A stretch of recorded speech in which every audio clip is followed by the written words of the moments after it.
देखे भय विदेह विदेह मुझे मूर्ति मधुर मनोहर देखे। मन को हरण करने वाले ऐसी मूर्ति का दर्शन कर रहे हैं महाराज जनक, और देखते देखते आंखें उनकी अटक गई मेरे राघवेंद्र में। महाराज विश्वामित्र ने कहा मेरे से बात करो, देख रहे हो मेरे शिष्यों को बात क्या है, बात तो मेरे से करो ना। जब उनसे बात करना तो उनको देख लेना, तो अभी तो बात मेरे से करो तो मेरे को देखो। ये शब्द सुनाई नहीं पड़ा। मूर्ति मधुर मनोहर देखी भयउ विदेह विदेह विषेक। आज तक विदेह कहलाते थे, लेकिन आज सचमुच में विदेह हो गए, विशेष रूप से विदेह हो गए, बिना देह के हो गए। भगवान ने बिना देह का बना दिया, मानो प्राणी खींच लिया, मानो ऐसी सुंदरता मूर्ति मधुर मनोहर देखी भयउ विदेह विदेह विषेकी। अब बात कुछ और चल रही थी। कौन से सब्जेक्ट की चल रही थी? लेकिन जब राम और लक्ष्मण को निहारा, महाराज जनक ने सब्जेक्ट ही चेंज हो गया, विषय ही बदल गया।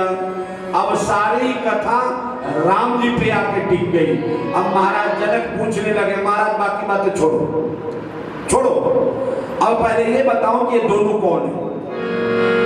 कहु नाथ सुंदर दो बालक, मुनि कुल तिलक किन कुल पालक। महाराज अब बाकी बातें छोड़ देते हैं। पहले आप सबसे पहले ये बताओ महाराज गुरुवर गुरुदेव, ये जो दोनों दिख रहे हैं ना, ये मूर्ति, आखिर मेरा मन इनमें खिंचा क्यों जा रहा है? आज तक मैं संसार के रूप को मिथ्या मानता रहा, संसारी के रूप में मत फंसना। आज ये सुंदर हैं, कल को सुंदर नहीं रहेंगे। आज सुंदरता देख करके फंस गए तो कल को निराश हो जाओगे, क्योंकि कल को वो सुंदर इतना रह ही नहीं जाएगा। इसलिए मन अगर सुंदरता में ही लगाना है तो परमात्मा की सुंदरता में लगाओ, जो सुंदरता कभी बदलती नहीं, कभी घटती नहीं, कभी छटती नहीं, कभी अधूरी नहीं होती, कभी कम नहीं होती। महाराज ये दोनों कौन है? क्योंकि आज तक मैंने एक से एक सुंदरता देखी है, एक से एक सौंदर्य सुधा सिंधु, लावण्य सुधा सिंधु देखी है। मेरा मन किसी में फंसा नहीं, क्योंकि मैं ज्ञानी, मुझे पता है कि जो आज सुंदर है उसमें मन क्यों लुभाना, क्योंकि वो सुंदरता मिटने वाली है, होने वाली है। संसरति थी संसारा, संसार की परिभाषा यही है, संसरति इति संसारः। जो प्रति क्षण सरकता जाए, निकलता जाए, तुम्हारा साथ छोड़ता जाए, इसी को तो संसार कहते हैं। संसरति सरकता जा रहा, निकलता जा रहा, घटता जा रहा, छटता जा रहा है, लुटता जा रहा है और तुम्हें पीटता जा रहा है। ये संसार की सुंदरता में क्या लुभाना? इस सुंदरता में नहीं लुभाना।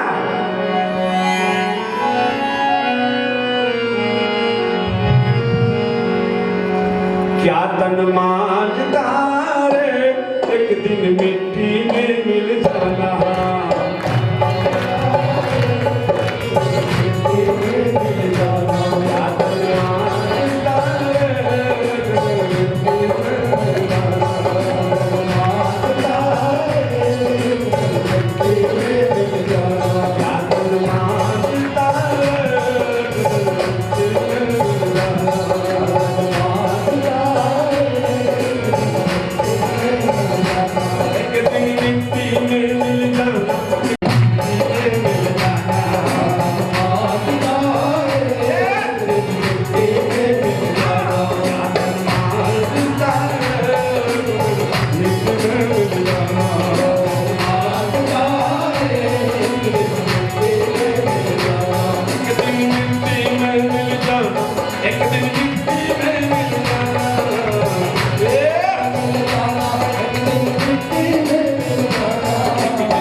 किसी रूप में लुभाया नहीं।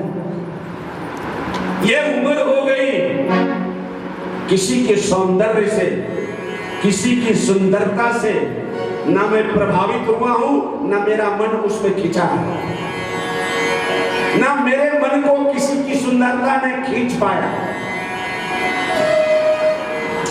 आखिर इन दोनों की सुंदरता मेरे मन को खींचती जा रही है।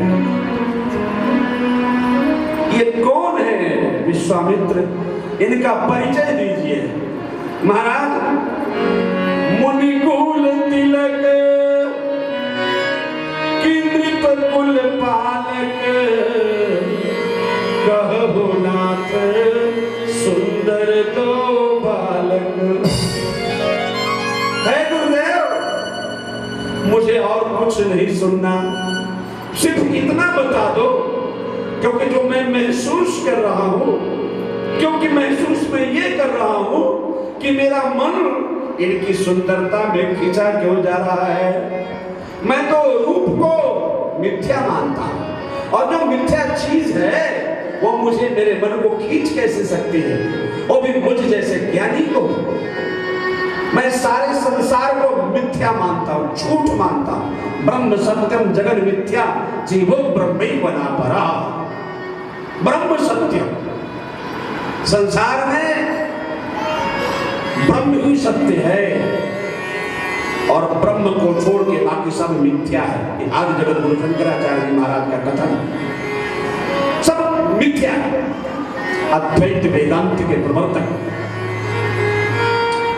लेकिन एक विशिष्टाद्वैत सिद्धांत है, उसमें कहते हैं ब्रह्म भी है, जीव भी है, माया भी है। कई प्रकार के सिद्धांत है ना, अद्वैत वेदांत, शुद्धाद्वैत, अद्वैताद्वैत, विशिष्टाद्वैत। ये प्रवर्तक आचार्यों ने अपने अपने हिसाब से तय किया है, चिंतन किया है। शंकराचार्य अद्वैत, अद्वैत का मतलब ना द्वैत अद्वैत, जिसमें दो है ही नहीं, मतलब परमात्मा के अलावा कोई दूसरी चीज है ही नहीं। और वो चीज क्या है? ब्रह्म सत्यम। सत्य तो एक ब्रह्म है, जगन मिथ्या, ये संसार सब झूठा, जीवो ब्रह्म ही बना परा, ये कुछ नहीं। जब संसार झूठा तो संसार में रहने वाले झूठे, और संसार में रहने वाले झूठे तो संसार में रहने वालों का रूप झूठा, क्योंकि संसार तिथि संसार। तो जब सब झूठा ही है तो झूठे में मेरा मन खींच क्यों रहा है, जो आज तक नहीं खींचा?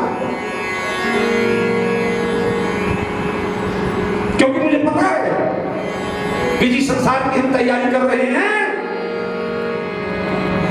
आएगा जबर बुलावा हरि का, छोड़ के सब कुछ जाना।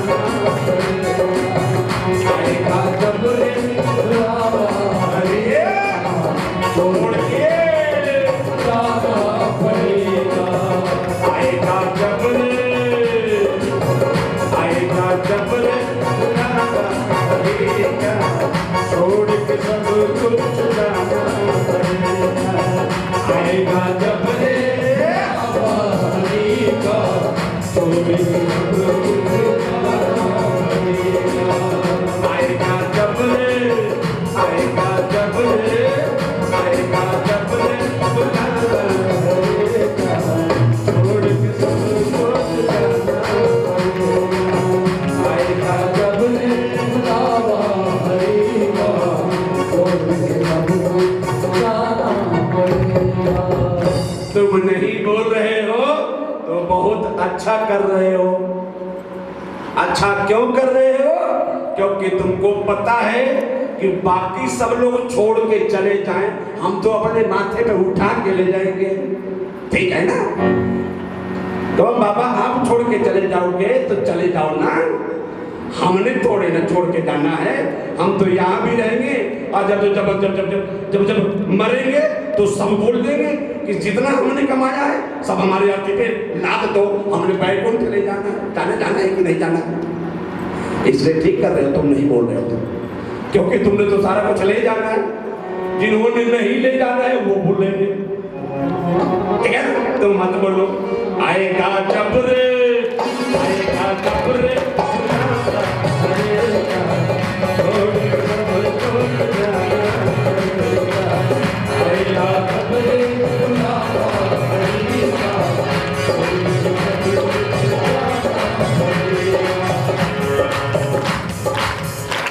लगता है तड़का लग गया सब्जी, लगता भैया दे तो काम गड़बड़। हमारा बेचारा पड़ोसी इतना प्रे कर लिया, एक दिन में सांस फूक गई और सब छोड़ के चला गया। जब मेरा पड़ोसी चला गया छोड़ के, तो हम कैसे ले जा सकते? तड़का लग गया, इसे तुमको लगता है बोलना चाहिए। अब बोलोगे तुम, आएगा जब रे, आएगा जब रे, छोड़ के सब कुछ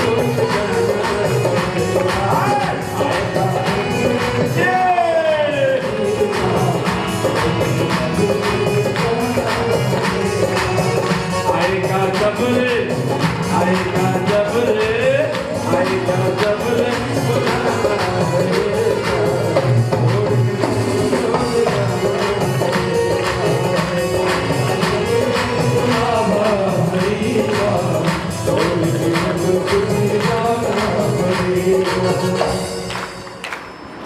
जब तुम्हारा कोई रिश्तेदार आता है कि जाना होता है ना भाई, देखो इस दिन यहाँ इतने बज के इतने में अपनी समानता ही बांध लेना, बोरिया बिस्तर। कहाँ जाना है, वहां जाना है, तो अपना सारा टैची बेल्डिंग फेल्डिंग जो भी है ना, बोरिया बिस्तर जितना है रात भर बांधते रहते, क्योंकि सवेरे जाना है, फिर नींद ही नहीं है तो सवेरे जाना है। ये भी रख लो, वो भी रख लो, वो भी रख लो, कहीं एक सामान छूट न जाए, इतने दूर से फिर लाएगा। रात भर बांधो, क्योंकि सवेरे सब कुछ ले जाना है। और कहीं मकान ही चेंज करना हो तो, एक मकान ही चेंज करना हो तो जो किराएदार है वो किराएदार कौन है? सब किराएदार है।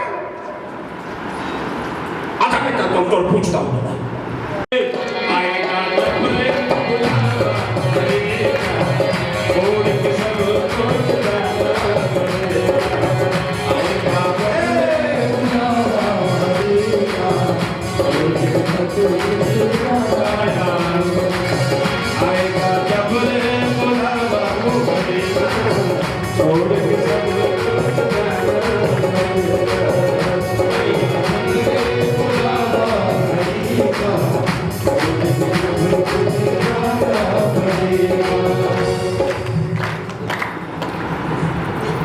क्या बोल रहे हो?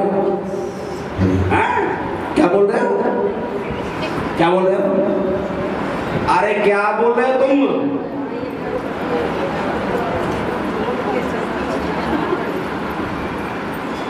ऐसा बोल रहे हो ना?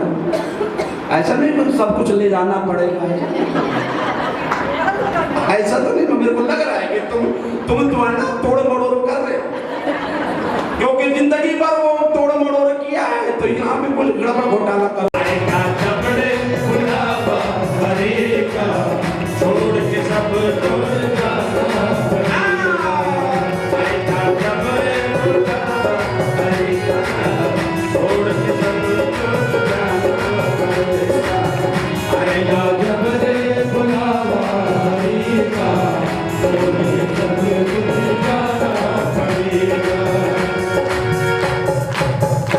मुझे लगता ही नहीं है कि गा रही है कि छाती पीट पीट के रो रही है।